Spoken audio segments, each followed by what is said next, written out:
Well, thank you for that warm welcome, which I so richly deserve, but so seldom get. I want to start. This is always a hard environment to communicate in, because as an immigrant who just took from this country for the last 2.5 decades, I have no skin in the game, so to speak. I've achieved my American dream. But I learned somewhere that whether your ancestors came on the Mayflower and landed at Plymouth Rock, or whether they came in a Plymouth to Little Rock to work at Mayflower, it doesn't really matter. It's what you do when you go somewhere. Being involved in the grassroots of this organization has taken me back to the number of times I've been on installations across the country training these men and women. I got my start working with the United States Army, Navy, Air Force, Marines, Coast Guard, you name it. Primarily prior to 9/11, when they were struggling to hit their recruitment quotas. They called us in as the sales experts to teach the USAREC battalions how to sell. And so there is guilt in the heart that I probably trained some of those recruiters so well that some mother paid the price.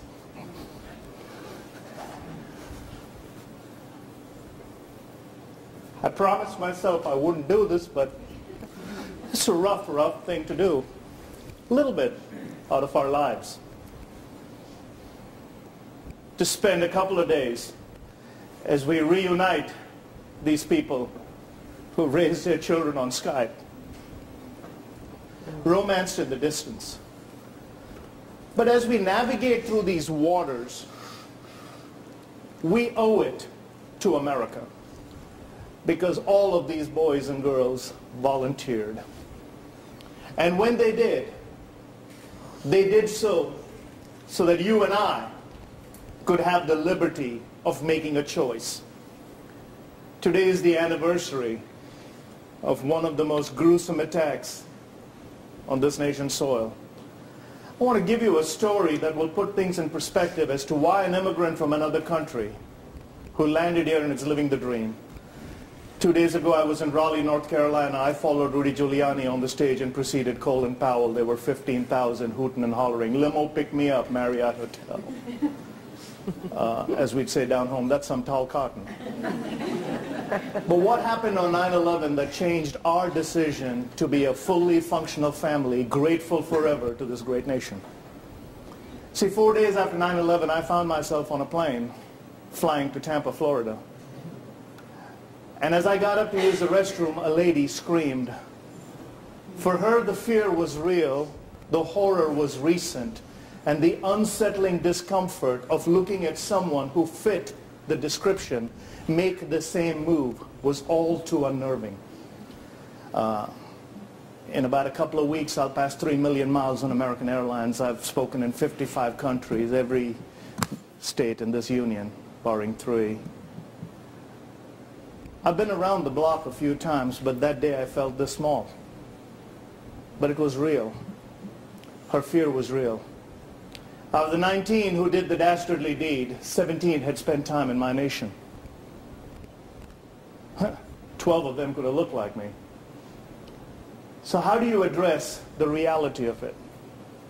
How do you come to grips with that? Well, my boy is here, but he was going through his own challenges as the schools became difficult to go to when you look like us. And there were a whole bunch of issues. But see, one day we made a decision, and America opened her arms and gave us refuge. So we owed it to her. I was able to look my boy in the eye and say, son, I can't change one iota of how we look. I can't change one attribute of where we come from. Yesterday is history. Tomorrow is a mystery. But what I can do from this day forward is walk with my head held high and seek out the ones who make this promise possible and devote our lives to serving them. Because in that crusade, I will have given you a good name. That's all a father can give. And we embarked on this path. Every airport I am, popular or not, I walk up to a serviceman and shake their hand. I thank them for preserving freedom So immigrants like me in far-off lands looking at the utopia that is America, the opportunity that is distant, will have a chance. But I've also been on the other side and see what they see. The reality of what our boys face in war is not the war they fight on CNN.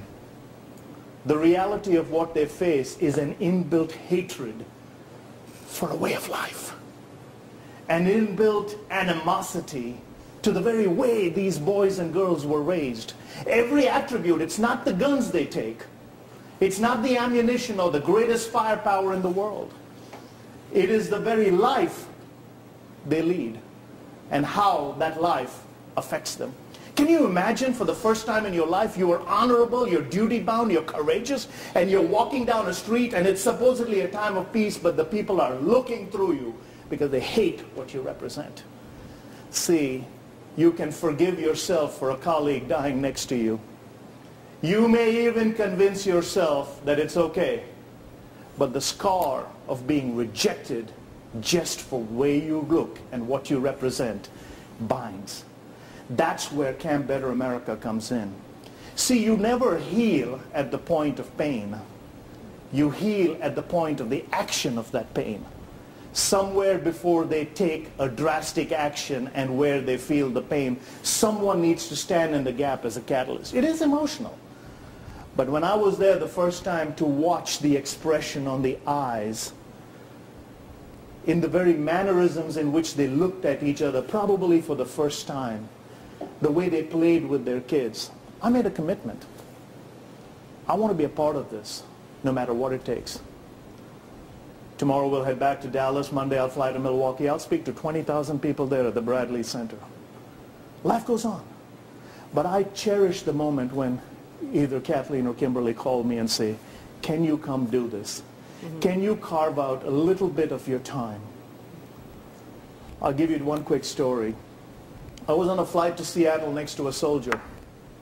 The boy could not have been all of 20, sitting next to me. The pilot announced that today, the harder stuff on the plane was going to be free for anybody who had served. And the drink cart came by and offered this young man something to drink. He said, I'll have a Diet Coke, please, ma'am. Polite, courteous. Unspeakable horror, he said he saw as he narrated his deployment to me for the 3.5-hour flight from Dallas to Seattle. Yet when it came time to give him something that could numb the pain and make him forget that which he had seen, he refused. I asked the boy, what's the reason? With so much confidence and maturity, here's what the young man said. I'm seeing my mama after 14 months.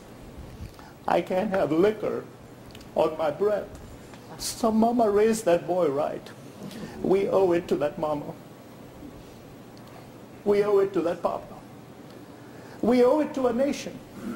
One of the hardest things I've ever said. I wrote a book called The American Dream from an Indian Heart. I co-authored a book with Zig Ziglar. The hardest thing I said was looking into the eyes of those families at the first camp and saying, on behalf of an ungrateful nation, forgive us. We need to glow for these soldiers. We need to give more than we have. We need to leave more than we take. We need to offer praise where praise matters.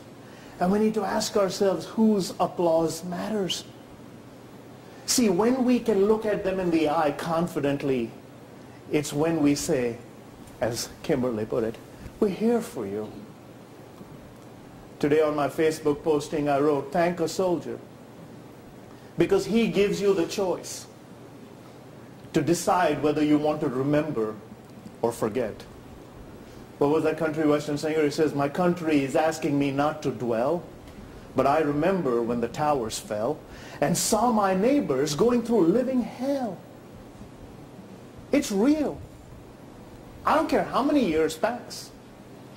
As long as the threat is real, our boys will sign up, our gals will sign up. I'm not going to buy any excuse in this journey. I tell people I'm a gung-ho, flag-waving, dyed-in-the-wool patriot. See, if you go to the Statue of Liberty, you'll see something called the New Colossus that was inscribed by Emma Lazarus.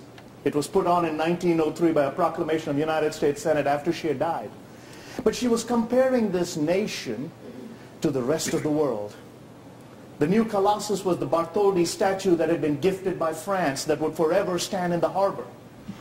See, adjacent to it were the other landmarks that man made recently that are extinguished. But when you go to the Statue of Liberty, still you can see the inscription. Here's what it says, if you've ever paid attention. Not the brazen giant of Greek fame, whose conquering limbs astride from land to land.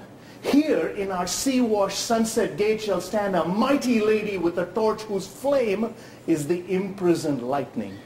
Her name, Mother of Exiles.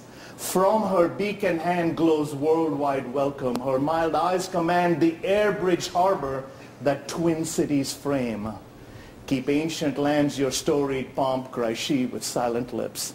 Send me your poor, your tired, your huddled masses yearning to breathe free. The wretched refuse of your teeming shore. Send these your homeless. Tempest tossed to me, I lift my lamp beside the golden door.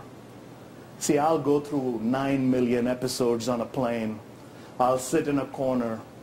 I don't mind being profiled. But one thing I will not do is, if there is breath and a soldier says help, that I won't stand up. Folks, we live in an amazing nation. It has given us incredible possibilities. But these people make it real, all too real.